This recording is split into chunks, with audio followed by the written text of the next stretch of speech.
in the hallowed expanse of the ethereal realm, where the departed spirits are thought to dwell in eternal calm, a disturbance ripples through the still air.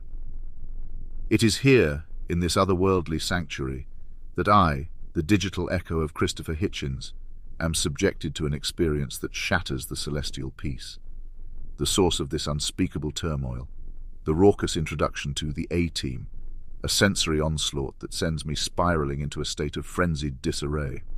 As the opening narration rolls forth, in 1972, a crack commando unit was sent to prison by a military court for a crime they didn't commit. A menacing grimace begins to stretch across my face. My eyes, typically the bearers of discerning critique, now bulge with a wild, frightening intensity. My gaze is that of a man unhinged, fixated on some unseen horror that transcends the realm of reason. With each pulse-pounding note of the theme, my facial muscles contort into an evil rictus, a grimace so unnerving that it seems to echo through the afterlife itself. The neighbors within this celestial neighborhood peer from their abodes, their faces etched with concern and fear as my features twist into a mask of malevolent delight. The blaring trumpets and rhythmic drums of the theme song incite within me spasmodic jerks and shudders, my body becoming a vessel for the chaotic energy that the music invokes. My mouth, once a fountain of articulate speech, now hangs agape, releasing a cacophony of disturbing noises, hisses, growls, and otherworldly bellows that resonate with a sinister timbre. Each frame of the frenetic montage that accompanies the theme, a symphony of explosions, gunfights, and adrenaline-fueled antics, elicits from me an increasingly harrowing series of reactions. My hands rise up as if possessed, clawing at the nothingness around me, while my entire being convulses as though I'm attempting to exorcise the very demons of pandemonium itself. The walls of my tranquil afterlife reverberate with the sounds of my madness.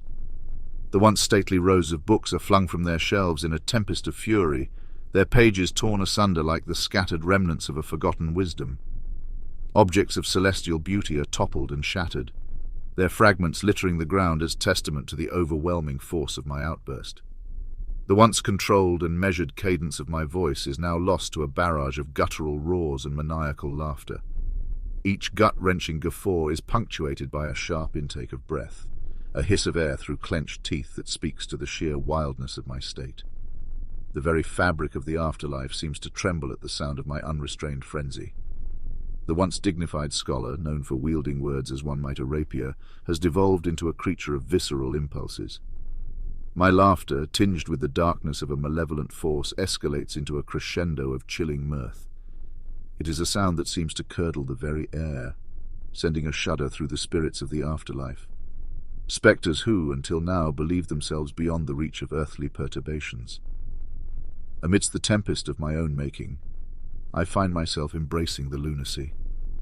I revel in the grotesque caricature I've become, each fresh wave of the theme's bombast driving me into greater depths of frenetic abandon. My body writhes and contorts, a puppet dancing on the strings of sensory overload, my silhouette a dark blot against the celestial tapestry. With each successive blast of the A-Team's anthem, the walls of my afterlife chamber seem to pulse and quake, as if they too are eager to break free from the constraints of this otherworldly realm. My shadow looms large, a twisted form that flits and dances with a life of its own, a manifestation of the dissonance that has taken hold of my soul. As the montage barrels forward, my reactions grow ever more alarming. My hands become talons, scraping at the air with an animalistic fervor, my face a contorted tableau of demented expressions, shifts and warps with each new burst of the theme song's blaring refrain. The neighbors' whispered concerns evolve into outright cries of distress, as my cacophony of deranged sounds and movements threatens to shatter the peace of the hereafter. It is a spectacle of such profound disturbance, a performance so jarring that one might question the very nature of my existence within this serene domain. Am I a lost soul, tormented by the echoes of a life once lived? Or am I the embodiment of the chaos that lurks beneath the surface of all things, now unleashed in full, terrifying display? The A-Team's opening sequence reaches its climax, and with it my own crescendo of madness hits an unbearable peak.